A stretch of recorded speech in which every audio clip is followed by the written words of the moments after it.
All right, folks, we continue. What is mobile noise pollution and how does it affect us?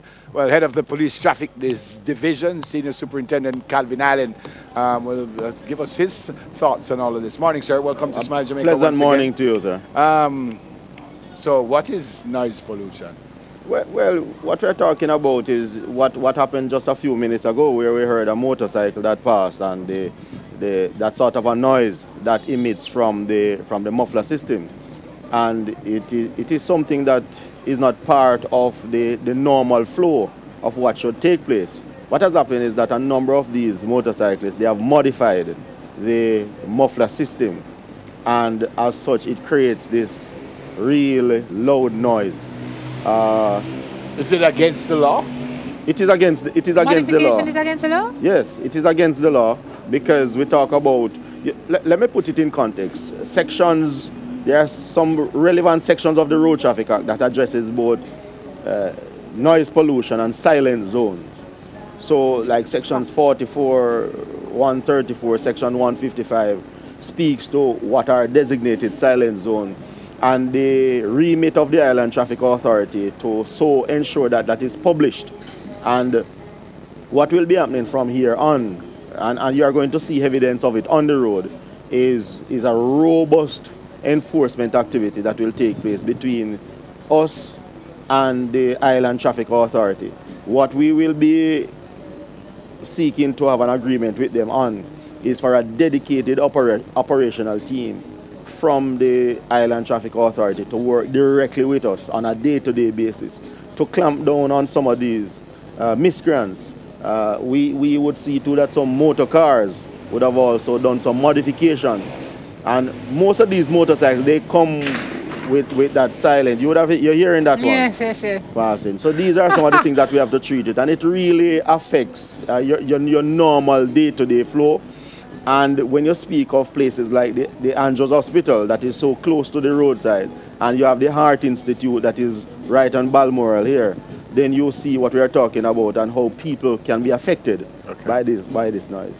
Well, this article is saying that it's second only to environmental pollution. Yeah, in terms of health. It's the biggest threat that nobody really talks about. Yes. So, if you, when you hit the streets, you're on the streets now, but based on what you said a while ago, you're ramping up.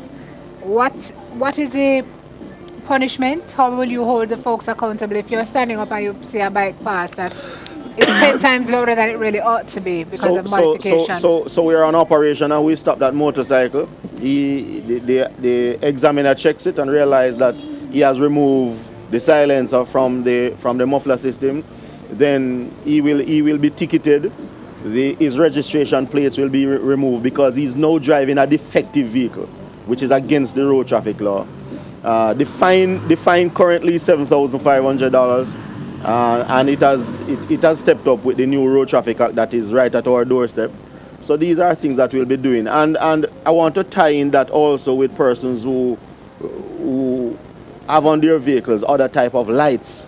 So it's all part of the disorder that exists out there.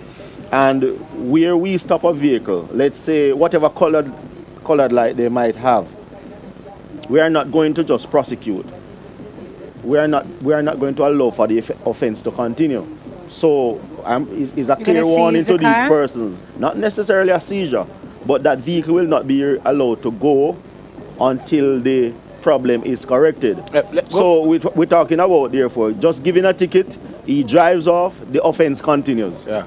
So we are going to ensure that it is treated. You're talking about colored lights and strobes. And mimic colored lights, strobe lights.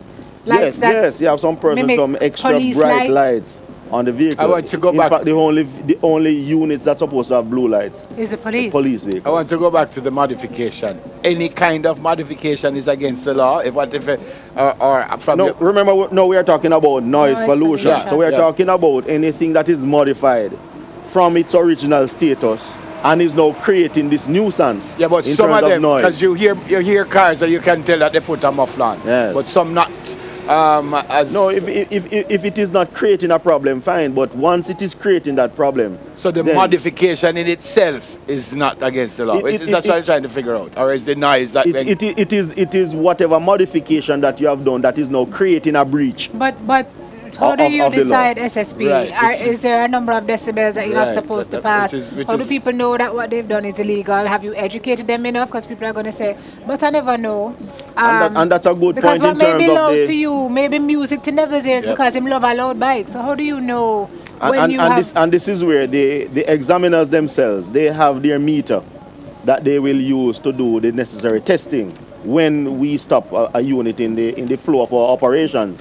And then in terms of the decibel level, they have that to test and to determine whether or not you're in breach, and the necessary action will flow from there. But will you educate? But the public education, yes. Right, before, Yes. so that if they see it this week and they know you guys are rolling out next week, they have an opportunity to, remedy it before. And even for those watching now, Yes. a lot of them know that even without a meter, they know that they have done the modification, and they are quite aware of the level of noise that it creates for, and it's not just for businesses. You're talking about in residential areas. And at nights too, even when you sleep. And at night, so it it is something that has to be given the requisite attention because it affects health. Yeah. What about music, sir? Somebody drive past me the other man, and I'm serious. I feel my car almost shake the way it was loud. Well, you would have seen not so long ago where we removed some very large boombox from public passenger vehicles. And so this too is part of But what about noise. my personal car and I put Your two big speakers inside it? You can't take it out too? Indeed. They're not my Indeed. car, sir. It is your car, but you are breaching the law by becoming a nuisance. So the noise pollution law speaks clearly as to ensuring that people can go about their business without that sort of an hindrance. In fact, we had a meeting recently with the KSAMC, and we're seeing where some streets in downtown Kingston, businesses as large music system at the front, blaring.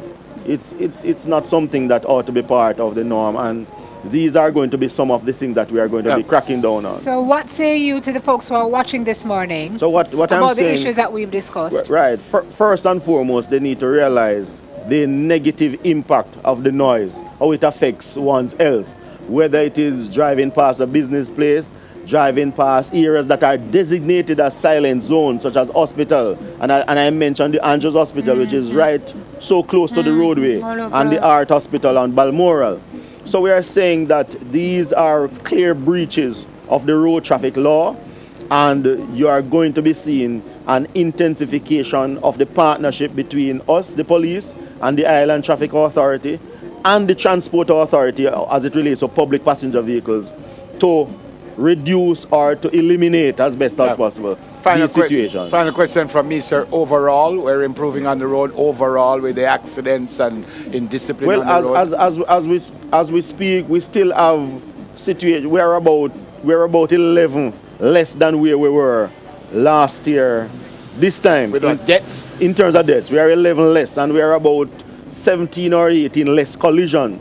However, we are still seeing situations that you can recall quickly one of our retired officers on the spur tree last week, and the whole aspect of, yes, very, very tragic, very terrible situation.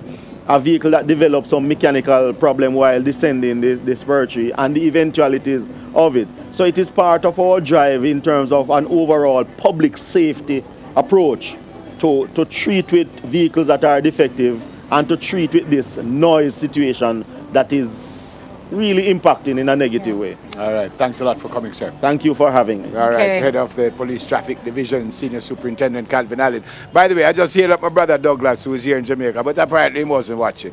So I hope you're watching now, Bridget.